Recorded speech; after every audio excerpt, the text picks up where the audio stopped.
Hey everybody, Nick Espinoza, your chief security fanatic here, and the first rule of Business Club is you don't talk about Business Club on WhatsApp or any other publicly shared app on your personal device. Now, here's what's going on. This is coming from Reuters, and this, I think, is really good news. U.S. regulators yesterday on Tuesday fined 16 financial firms, including Barclays, Bank of America, Citigroup, Credit Suisse, Goldman Sachs, Morgan Stanley, and UBS, among others, a combined $1.8 billion after their staff just basically were discussing deals and trades on personal devices and apps on said personal devices. Now, this sweeping industry probe was first reported by Reuters last year and subsequently disclosed multiple lenders back then. Now, this is a landmark case for the Security and Exchange Commissioner, SEC, as well as the Commodity Futures Trading Commission, or CFTC, not to be confused with the FTC, basically marking one of their largest collective resolutions, aka fines.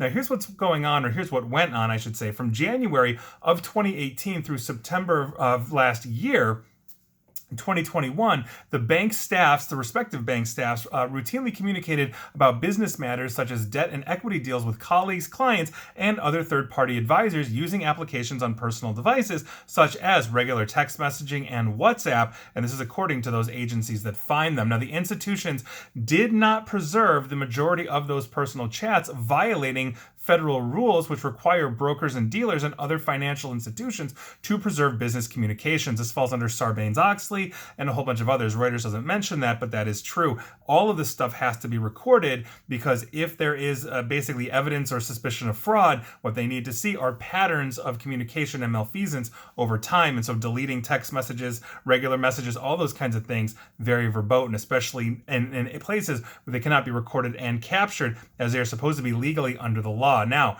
because of that impeded the agency's ability to oversee financial markets, ensure compliance with key rules and regulations, and obviously gather evidence in other unrelated investigations. That, again, is according to the agencies. Now, these failings occurred across all 16 of these firms and involved employees at multiple levels, including senior and junior investment bankers and traders, according to the SEC. Now, in a major victory for these agencies, the institutions did admit the facts and acknowledge that they had violated federal law, although Bank of America and Nomura, another one targeted on this, neither admitted nor denied the aspects of the investigative findings. Now, according to CFTC Commissioner Christy Goldsmith Romero, staff were using personal apps to evade oversight, sometimes at the direction of senior executives who knew they were violating bank policies as well as federal regulations, but wanted to obfuscate trading communication. Not cool. In one example cited by the CFTC,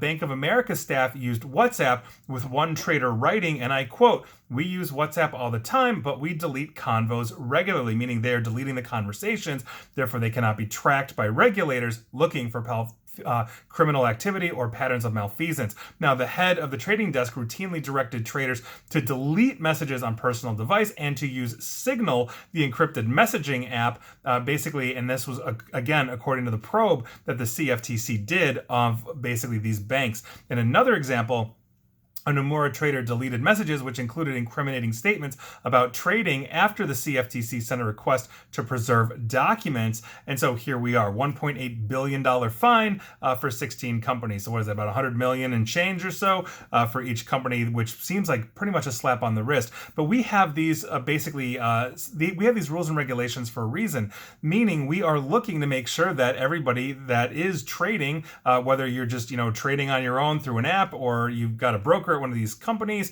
whatever that is, that we are basically doing this above board. Insider trading is one way to get very rich, but it is also a way to screw everybody else, just like pump and dump schemes, which are illegal as well. And if they are secretly talking about these kinds of things like, hey, we're going to short this or do whatever it is, and it inflates or deflates the stock, and they all cash out, leaving just the regular investor that is not privy to that information holding the bag, that's a very serious problem. It's one of the reasons why traditional investors have not really adopted cryptocurrency because that is still essentially in many ways an unregulated market, though regulation is coming. So we're going to see where this goes. This, I think, is a very good thing that happened overall, and I think they need to keep investigating, because I guarantee you, if they're using personal apps on personal devices, this is probably just the tip of the iceberg, and I'm sure the SEC and the CFTC know that, and so we probably will see more of this in the future. And there you go. And please like, share, follow me here on Facebook and Twitter at NickAESP. And please feel free to subscribe to me at YouTube as well. And as always, stay safe, stay online, and please attempt to stay private. Thanks, everyone.